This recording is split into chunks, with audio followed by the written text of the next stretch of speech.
이어서 정세균 교우님의 격려사가 있겠습니다. 이분에 대해서는 TV에서 자주 뵈면서도 이분이 법학과 7학번이라는 사실을 아는 후배들은 많지 않을 것 같습니다. 그래서 오늘은 국회의장으로서가 아니라 고대의 선배로서 그러지 않아도 요즘 굉장히 바쁘신데 여러분들을 격려해 주시기 위해서 특별히 기꺼이 시간을 내주셔서 방문해 주셨습니다. 여러분, 정세균 선배를 뜨거운 박수로 환영해 주십시오.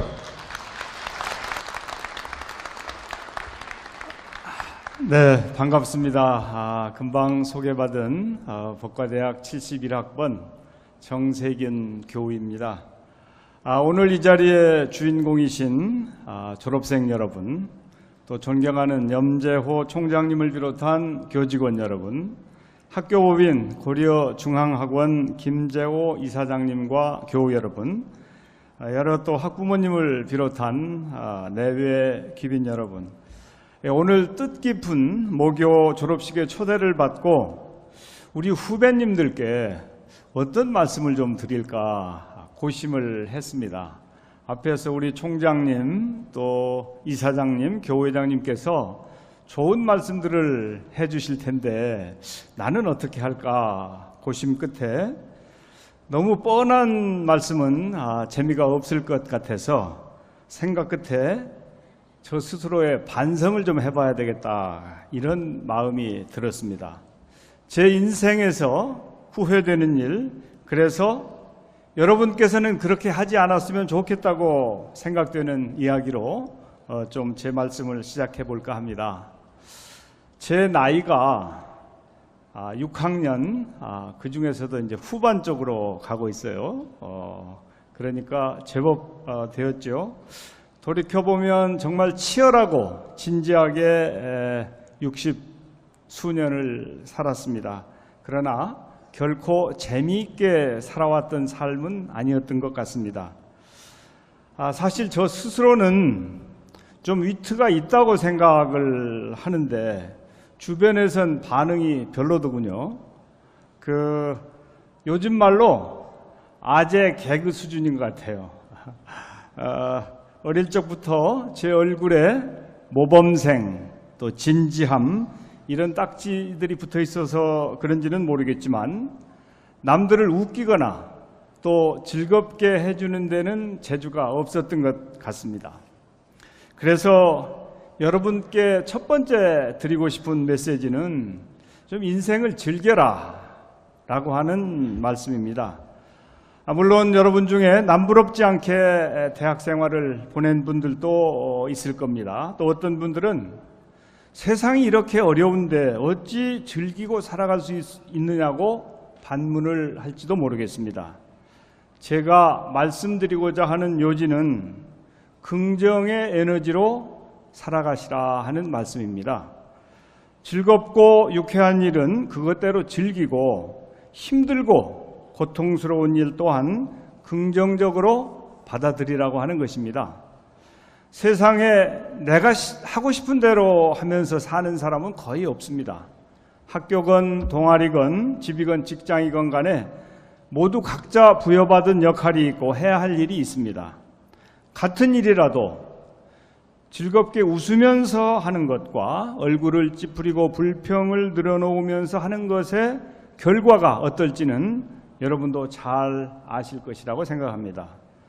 피할 수 없으면 즐기십시오. 제 이름이 세균입니다. 저처럼 진지한 바이러스가 되지 말고 여러분들은 긍정 바이러스가 되셨으면 좋겠습니다. 사랑하는 후배 여러분, 여러분께 드리는 두 번째 메시지는 여러분만의 비선 실세를 만들려고 하는 것입니다. 요즘 비선 실세 때문에 세상이 난리인데 무슨 말인가 하실 수도 있겠습니다. 혹시 아시는 분도 있을지 모르겠습니다만은 국회의장실에도 비선 실세가 있습니다. 바로 세균맨이라고 하는 인형과 루피 인형, 이 두 놈이 비선 실세인데 SNS 친구들이 두 개의 인형을 저한테 보내주었습니다. 그런데 언제나 제 곁에서 제가 뭘 하는지 지켜보고 있는 그런 존재들입니다. 제 자신한테, 정세균이라고 하는 정치인한테 달리는 하트보다 그 두 개의 인형한테 달리는 하트 숫자가 더 많아서 가끔 제가 좀 질투가 날 때도 있습니다. 그래서 하루는 이거 좀 치우면 안 되겠냐 그랬더니 비서말이 저보다 인기가 더 많으니까 안 된다고 그러더라고요. 그래서 결국 지금도 같이 오순도순하게 잘 지내고 있습니다.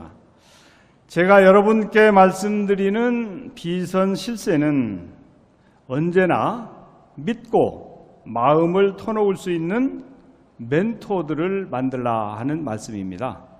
앞으로 사회 나가실 텐데 직장에서 꼭 그런 분들 멘토를 만드십시오. 물론 여러분이 먼저 마음을 열고 다가가야 되지 않겠습니까? 나이나 성별이나 지위 고하를 떠나서 고민을 함께 나눌 수 있는 멘토가 있으면 여러분의 사회생활은 한결 수월하고 같은 시간에 얻는 것도 더 많을 것이다, 이렇게 확신을 합니다. 혹시 정치에 뜻이 있는 분이 계시면 저를 멘토의 대상으로 생각하시고 저에게 연락을 주셔도 환영합니다. 작년에 저를 찾아온 당돌한 친구가 한 명 있었는데 제 고향 전라북도 장수의 중학생이었습니다. 뉴스에 나오는 제 얼굴을 보고 한번 만나고 싶어서 그래서 그냥 무작정 서울까지 왔다는 건데요. 아무런 약속도 없고 그 친구가 이 슬리퍼를 신고 왔어요. 다행히 잠시 짬이 나서 같이 얘기도 나누고 사진도 찍고 또 조그만한 기념품을 하나 챙겨줬더니 동네에 가서 자랑을 많이 했다고 그래요. 인생이 뭐 별겁니까? 따로 있습니까? 이렇게 들이대면 되는 겁니다. 시도조차 않으면 가능성은 제로이고 도전하면 1%의 가능성이라도 열리는 것이 인생이다, 이런 말씀을 드리고 싶습니다. 사랑하는 후배 여러분, 제가 드리고 싶은 세 번째 메시지는 여러분만의 색깔을 가지라고 하는 겁니다. 바둑 있지 않습니까? 그 바둑의 기원을 쫓다 보면 요순시대까지 거슬러 올라간다고 합니다. 수천 년간 셀 수 없이 많은 대국이 있었지만 단 한 번도 똑같이 두어지는 판은 없습니다. 가로 세로 19줄로 이루어진 작은 바둑판도 그럴진데 수십억 사람들의 인생도 다 같을 수가 없는 것이죠.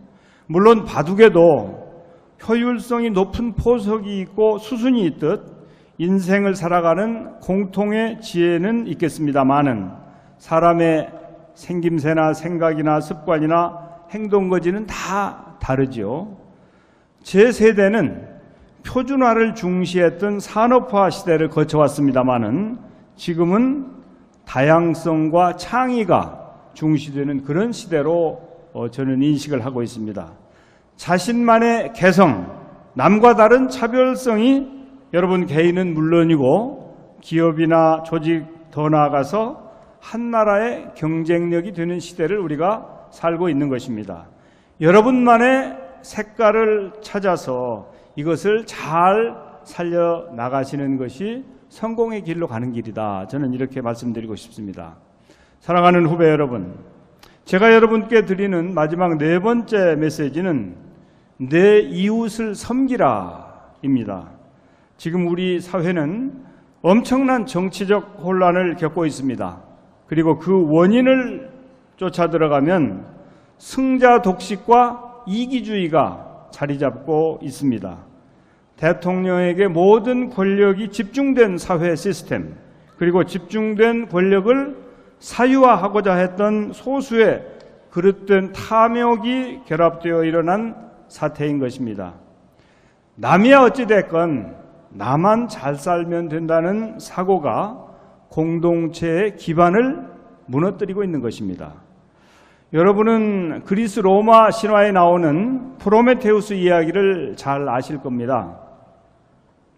천상의 불을 훔쳐서 인간에게 전해준 죄과로 바위에 묶인 채 독수리에게 간을 쪼여 먹히는 형벌을 받은 프로메테우스의 희생이 인류를 문명의 길로 이끌었습니다. 프로메테우스란 이름에 담긴 뜻은 먼저 생각하는 사람이라고 합니다. 우리 고대인 모두가 나를 넘어 우리를 먼저 생각하는 존재, 내일의 변화를 앞서 내다보고 대비해 나가는 인재로 성장해 나가기를 진심으로 기대합니다. 사랑하는 후배 여러분, 오늘 저는 여러분과 긍정, 멘토, 색깔, 이웃 이 네 가지 키워드로 말씀을 나눴습니다. 여기에 짤막한 사족을 하나만 덧붙이고자 합니다. 혹시 만절필동이란 말 들어보셨습니까?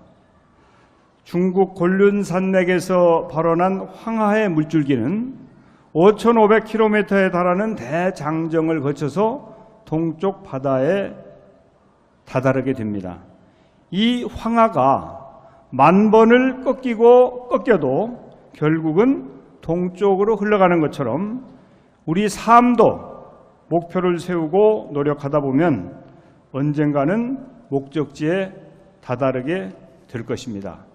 실패는 쓰러지는 게 아니라 쓰러진 자리에서 일어나지 않는 것이라고 합니다. 작은 어려움에 낙담하거나 좌절하지 않고 다시 일어나 도전하는 당찬 호랑이가 되어주실 것을 부탁드립니다. 경청해 주셔서 감사합니다. 네, 국회의장님 감사합니다.